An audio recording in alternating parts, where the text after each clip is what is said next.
In this video, we're going to be looking at the main presentation and how do you build a presentation, how do you share the vision that Christ has called you to a potential partner. Now, there are different ways you can share the presentation. My encouragement to you is you need to find the way that you are most comfortable with. We're going to be looking at various options and various ways and the pros and cons of various ways to do it. But you need to be comfortable, you need to be relaxed when you're sharing the vision. And know this, God's called you. You're going in representing God. You don't have to apologize for sharing the vision that God's put on your heart. And you can go in with confidence, knowing that you're representing Him. So just keep that in the back of your mind as we navigate this session and as you engage some of the potential people who are going to be joining your partnership team. I often say to guys, remember this, the worst thing someone can say to you is no. It's really not that bad. If you can't handle someone saying no to you, you're probably in the wrong profession. And we're going to just discuss some of the practicals around a presentation, and there are some other videos with specific examples. This video will be just some general principles around how to build a great presentation to take to your partners. There are a couple of different ways to present your presentation. I'll just highlight them here. Some people go into presentations with a flip chart. A flip chart with like pictures, and they can use it, or a PowerPoint. Some people actually take PowerPoints into a presentation. I know with tablets and that, it's quite easy to flip through a PowerPoint in your presentation, having pictures and that. Some people like to draw their presentation. I quite like to draw my presentation. I've coached a number of people to actually draw their presentation. And there is a specific video, a separate video around how to draw a presentation. And other people just like to talk. They like to go in and just have a conversation with a potential partner. Again, you need to know what you're comfortable with. Be comfortable in your presentation. I will say two things. There are some building blocks that need to be in all types of presentations. So whether you're using a flip chart, a PowerPoint, whether you're just talking, whether you're drawing, there are some key building blocks that need to be included in the presentation, which we'll cover in a moment. And also write a script. I can't stress this enough. Write your presentation down. Write it as a script. Practice it. Don't wing it.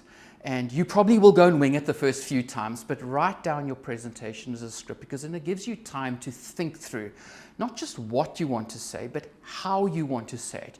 You get time to think through the words that you want to choose, just so that you can put the right emphasis where needed.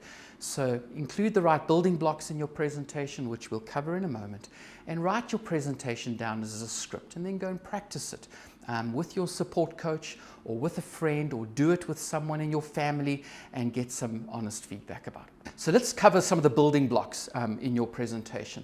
These are sections that you need to include irrespective of the type of presentation you're using.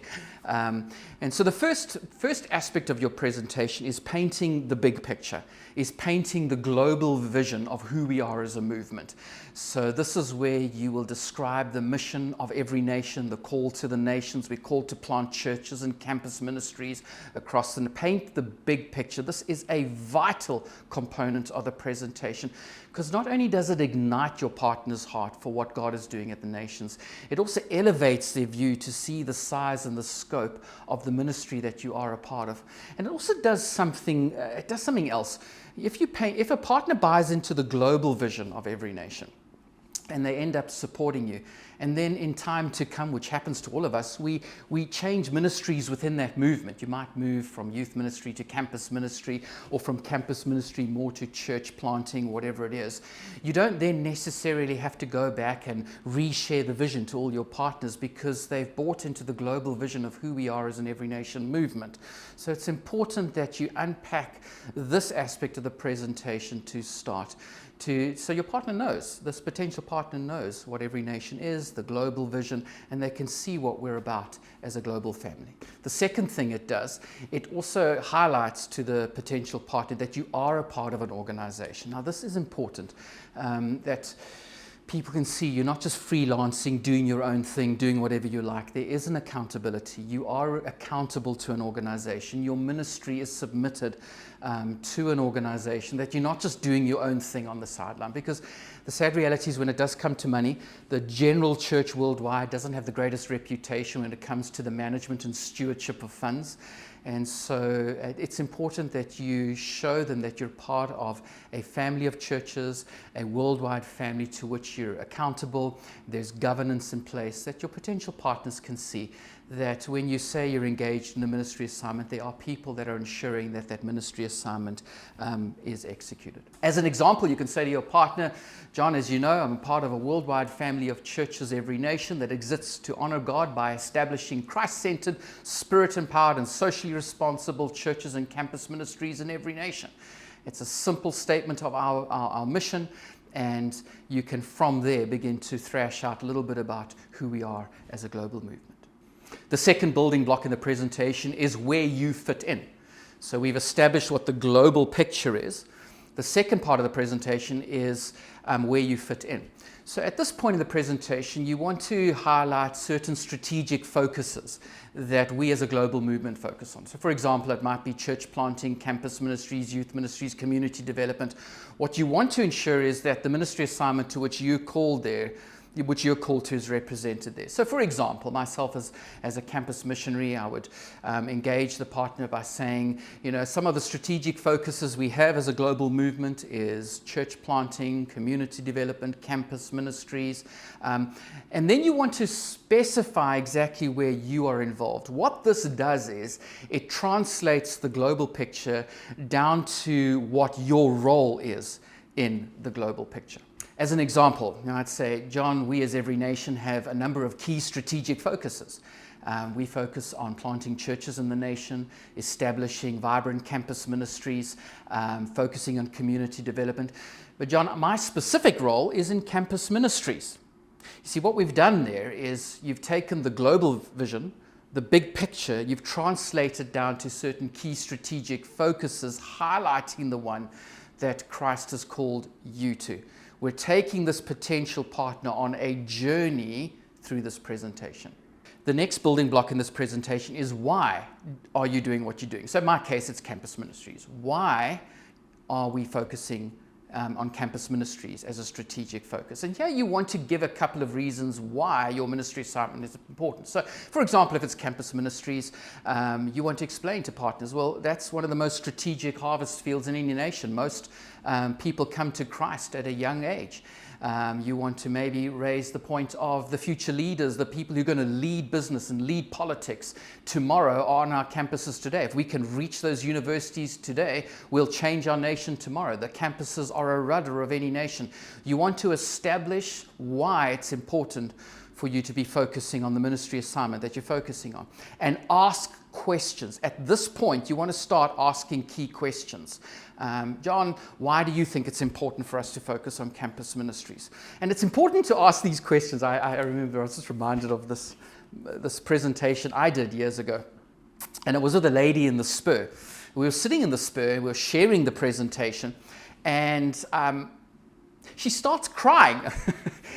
She starts crying in the presentation. So my wife's sitting next to me. I'm like, why are you crying? And we asked the questions, and she says to me, I love my job. I don't want to leave my job. I love what I do. And what she had thought we were saying was, please would you quit your job and join us in campus ministries? I hadn't been asking the right questions. I hadn't been asking enough questions, because had I been asking the questions, I would have quickly picked up she was misunderstanding what the purpose of this presentation was. And I said to her, no, we don't want you to leave your job. We want you to partner with us as we reach the campuses. At which point she smiled. She says, oh, you just want me to give you money? Of course we'll give you money for this.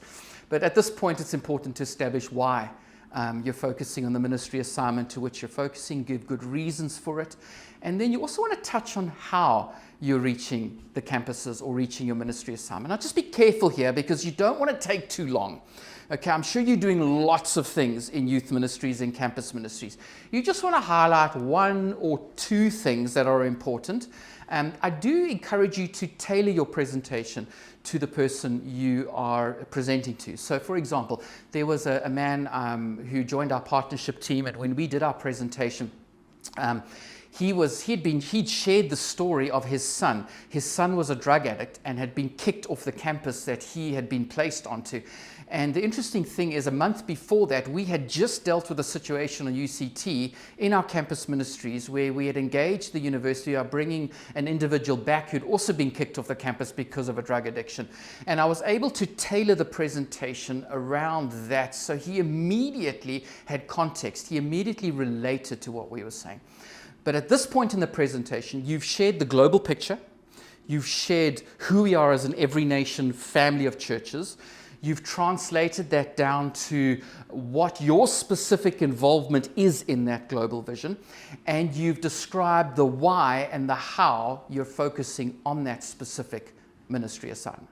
The next part of the presentation is very important. This is the part of the presentation where you describe what ministry partnership is. It is a vital component to get right in the presentation. It's important that people understand what ministry partnership is. And you want to transition into this section, referring back to Matthew 28:19, where the Great Commission is all believers' responsibilities. It's not just for vocational missionaries. Now, not everyone's going to have the same role. Some will be called to go, some will be called to give, some will be called to pray. But at this point in the presentation, you want to transition you want to connect the Great Commission to the role as all believers. And it's really important at this point that the person you're presenting to understands what ministry partnership is. John, through ministry partnership, people like yourself who've got a passion for the gospel, who have a passion to see the gospel taken into Africa, but who might not be called to specifically go, can have an opportunity to extend their sphere of influence and to be a part of missionaries like myself reaching university students around the continent. In this part of the presentation, you want to indicate to your partner, you want to show your partner that there are hundreds of missionaries around the world developing support teams like this. These are made out of people who've got a passion for the gospel, who might not be called to go personally or physically, but who do want to be able to give financially to be able to support these missionaries in the mission field. You want to clarify the amounts. So you want to be able to explain, say to John, missionaries like myself are talking to businessmen and women like yourself who've got a passion to see the gospel taken into the universities, but who aren't called to physically go themselves. And they're giving 200, 300, 400 rand a month to be able to see this ministry and this mission successfully taken to the campuses around Africa. Included in this aspect of the presentation, you do want to show potential partners that the money is taken through every nation. This is not something the money goes to you directly and there's no accountability. You do want to show them that the money is handled by every nation and then you are paid a salary based on the partnership that you've raised. This is an important aspect of ministry partnership because it shows partners that you're accountable, but it also is important that the money you've raised all goes to you. The money doesn't go into a general account and then it gets evenly distributed amongst missionaries. It's important that people know the funds you raise gets paid directly towards you as a salary. The next phase of the presentation is the ask. And this is the one where most people get very nervous about, and this is the one that takes a little bit of practice, but it comes to the moment of the presentation where you're going to have to do an ask, and you need to ask. If you don't ask, you're not going to get. I remember the story of a friend of mine here in Cape Town who was in Joburg meeting with close friends, and they shared their presentation, but they didn't do an ask. They didn't actually do the ask. They did the presentation, they shared the global picture, the global vision, they shared what they were doing in ministry, they shared the why and the how, and they even shared ministry partnership, but they didn't make an ask, and the people didn't join them. About a month or two later, they noticed that these people they'd met with were partnering with another missionary for 1,500 Rand a month. So this friend of mine phoned this person, which I think takes more courage than actually doing the original ask. And they phoned this person. They said, well, why did you partner with that missionary and not us? And the response was, you didn't ask. We didn't know you needed.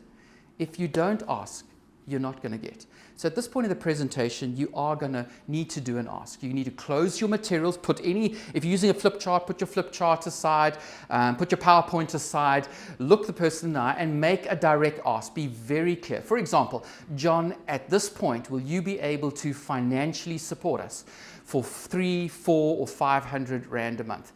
And then you keep quiet. Notice it's important. You make a very clear ask. You be very direct in your ask.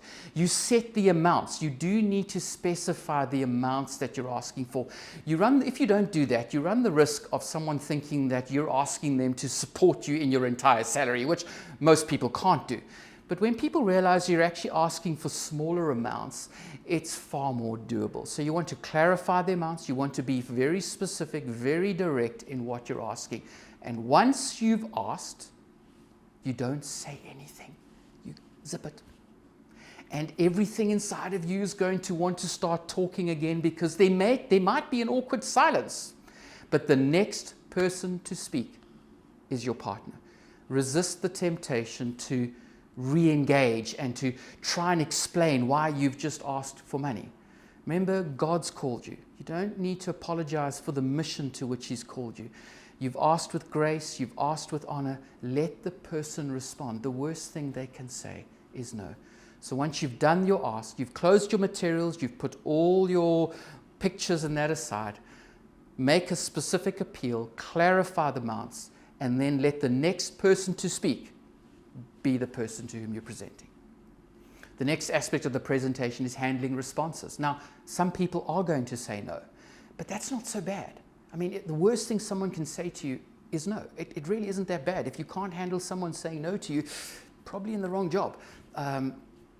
There's a whole video detailing handling responses. I'm not going to cover that here, but just to say at this point in the presentation, you're going to go into handling responses, whether it's a yes response, whether it's a no response, maybe it's a maybe response, or we can't right now response. But there is a whole video dedicated to handling the different responses you're going to get from people. So some NB principles around a presentation. Ask questions. Make sure you ask questions at the right moment, just to make sure that the person is understanding what you are communicating. So at key points in the presentation, ask questions. Tailor your presentation around the person that you're sharing to. Share your testimony. Now keep it short, okay? You shouldn't take more than 20, 25 minutes for your presentation. So if you share your testimony, keep it brief, just keep to the main points. Write scripts down. I can't stress this enough. Now, obviously, you're not taking your scripts into the presentation, but write your presentation down, practice it, rehearse it, go over it with someone, get some honest feedback. Include specific amounts in your ask. So when you're doing your presentation, doing the ask, make sure you clarify the amounts, choose the amount range that you're going to be asked. Be clear in what you are asking. Don't be ambiguous about the ask. For example, John, at this moment, would you be able to financially support us on a monthly basis for 300, 400 or 500 Rand a month? Explain MPD carefully. I think we've covered that in detail. Take time to explain what ministry partnership is, how it connects to you and to every nation. Tie in the Great Commission. That the Great Commission Christ has called us to is for all believers. It's not just for vocational missionaries. So tie it back to the Great Commission at all times. If you are doing your presentation as a couple, know where each of you are going to engage. So know which part of the presentation you're going to share, what part of the presentation your wife's going to share. Be positive and faithful at all times. Okay, resist the temptation to feel sorry for yourself. Okay, you're not there begging for money. You're there representing Christ's call in your life to the nations. You're there representing the mission to which Christ has called you. And know that in your heart. Okay, have the right attitude, be faithful, and pray with your partners. I remember a gentleman who's on our team still to this day. I did my presentation with him. It was actually after the morning service at Baxter the one morning, and I did a presentation with him. And he signed up for a debit order of 300 Rand a month. And I was grateful. Thank you so much. I said, can I pray for you? And we prayed together. And straight after the prayer, he said, can I have the debit order card back? He scratched out 300 Rand and he put 500 Rand. So he increased the amount straight after the prayer. I did say to him after that, is there anything else you would like us to pray for? Pray for your partners. Take a moment to pray with them, minister to them. These are some of the principles that you need to ensure are built into your presentation. Your presentation from different people are going to present differently, but just make sure the building blocks and those principles come through in your presentation as a whole. In conclusion to this video, remember you're representing God. It is God who's called you, and He will provide the resources necessary to sustain you in the vision that He's called you. So remember, you're an ambassador of Christ. Represent Him with honor, with grace, with humility, and you are going to have people say no to you, and that's not such a bad thing. You're going to have a lot of people say yes to you as well. Just remember, fix your eyes on Jesus. Just like Peter fixed his eyes on Christ when he stepped out of the boat. Keep your heart and eyes fixed on the mission, fixed on Christ, and you will be amazed at what God does in and through you.